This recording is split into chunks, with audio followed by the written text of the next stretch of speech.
안녕하세요. 베트남이 뜬다고 합니다. 이 뉴스 기사도 코트라를 인용했네요. 나노코박스 연내 WHO 승인 기대 기사도 코트라를 인용했고요. 그러니까 코트라에서 소식이 나오니까 여기저기서 참고하는 걸 알 수 있습니다. 베트남은 몸이 아플 때 병원을 방문하는 것보다 약국을 방문하는 걸 선호하는 경향이 있다고 합니다. 그래서 베트남에서 가장 많이 팔리는 제품은 처방전 없이 쉽게 구매할 수 있는 영양제와 건강 보조 제품이라고 합니다. 병원에서 처방을 받지 않고 곧장 약국에서 구입하는 걸 선호하는 것이죠. 처방전을 기준으로 우리는 일반 의약품과 전문 의약품을 구분할 수 있는데요. 일반 의약품은 처방전 없이도 약국에서 구입할 수 있습니다. 의사의 지침 없이도 일반인이 쉽게 사용 가능한데요. 그 이유는 안정성과 유효성이 인정되어 있기 때문입니다. 한마디로 부작용이 적은 의약품이라서 일반인의 접근성이 높은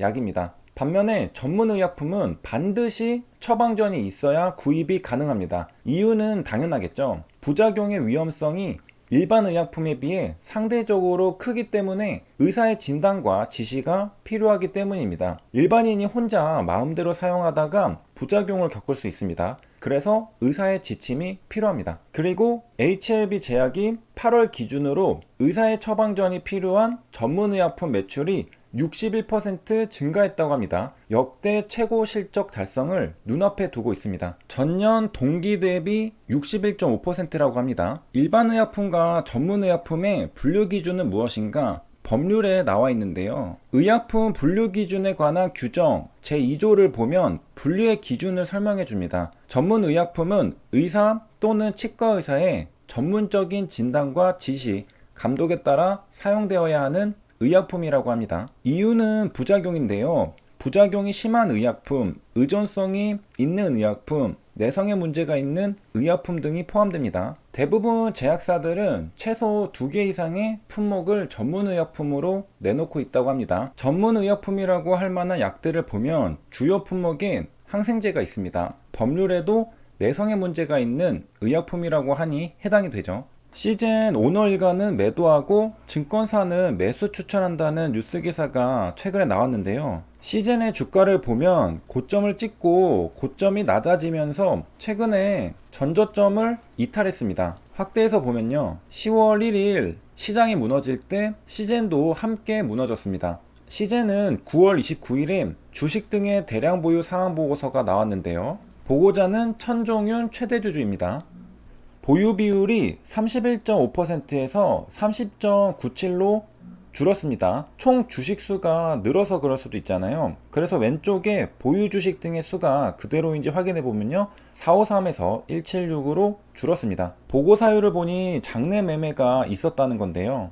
구체적으로 살펴보겠습니다. 직전 보고서는 4월 30일이었고 이번 보고서는 9월 29일로 5개월 만에 또 한 번 보고서가 나왔습니다. 특별 관계자 수가 24명에서 29명으로 늘었습니다. 변동 내역 총괄표를 보면 안정숙, 천미영, 천시영, 천종태 등의 매도가 있었습니다. 이름들이 다 같은 천씨라서 같은 집안의 사람들인 걸로 보입니다. 여기 보면 안정숙 특별관계자는 증여가 있었고 장내 매도가 있었고요. 다른 천씨성을 가진 특별관계자들은 장내 매도가 있었습니다. 대략적으로 살펴보고 뉴스 기사를 보면요. 천경준 회장의 두 딸이 올해 주식을 팔아서 171억 원을 확보했다고 합니다. 아까 천씨 특별관계자들 중에 속해 있었겠죠. 천미영 씨가 20억 원, 천시영 씨가 151억 원을 매도했다고 합니다. 시즌은 삼성과 간접적인 관련이 있습니다. 삼성전자 부사장 출신 천경준 회장이 조카 천정윤 대표에게 사업을 권유해 2000년에 창업한 회사라고 합니다. 자금 조달과 경영 자문을 했다고 합니다. 삼촌이 삼성전자 부사장 출신이니까 정말 든든했겠죠. 중국의 헝다그룹은 고객들에게 원리금의 10%만 지급했다고 합니다. 90%는 지급 실패라는 소리인데요. 그러니까 곧장 디폴트 위기라는 말이 나옵니다. 공식 발생은 아직이고요. 아니 저번에 성진은행 지분 팔았다며? 그 돈은 어디 가고 그 돈은 성진은행 대출을 상환하는 데 쓰여서 다른 이자를 갚는 데는 도움이 되지 못했다고 합니다. 여기 보면 이전 기사에서는 18조 원이라고 했는데 역시 할인이 들어갔거나 주가가 하락한 걸 볼 수 있습니다. 11조 원으로 40% 정도로 절반 깎였죠. 그러니까 처음에 가격 18조 원 제값받고 팔지를 못했습니다. 가만히 생각해보면요, 성징은행은 안전하게 중국 정부의 손에 들어오고 성징은행의 채무도 갚아지게 됩니다. 헝다그룹의 유동성 위기가 은행으로 전파되는 건 막게 됩니다. 중국 정부가 이런 걸 시뮬레이션 한 걸까요? 망해도 은행권으로 퍼지는 걸 막고 헝다그룹 혼자 망하게 되죠. 만약 헝다그룹이 성징은행 대출을 안 갚고 망하면 은행에게는 부담이 될 수 있는데 성징은행 지분을 중국 국유기업에 넘기고 받은 그 돈으로 성징은행 대출도 갚았습니다. 우리가 보는 뉴스는 10월 2일자 최근 뉴스 기사인데요. 헝다그룹은 23일과 29일 이자를 지급하지 못하고 있다고 합니다. 성징은행 지분 팔아서 갚을 수 있을까 했는데 아니었죠. 성징은행 지분은 성징은행 대출을 갚는데 전액 사용되었고 다른 대출 이자는 그대로인 겁니다. 23일 992억 원, 29일 563억 원은 그대로입니다. 디폴트 상태나 마찬가지지만 30일의 유예기간이 있어서 아직 공식적인 디폴트가 발생했다고 간주되지는 않는다고 합니다.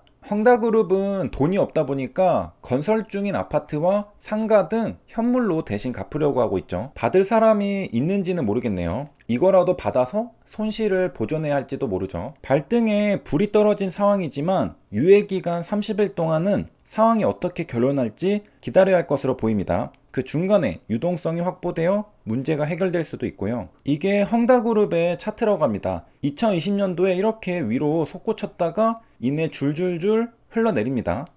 이 뾰족한 차트가 마지막 불꽃이었죠. 최고가가 27입니다. 그래서 현재는 얼마에서 거래가 되고 있느냐? 3입니다.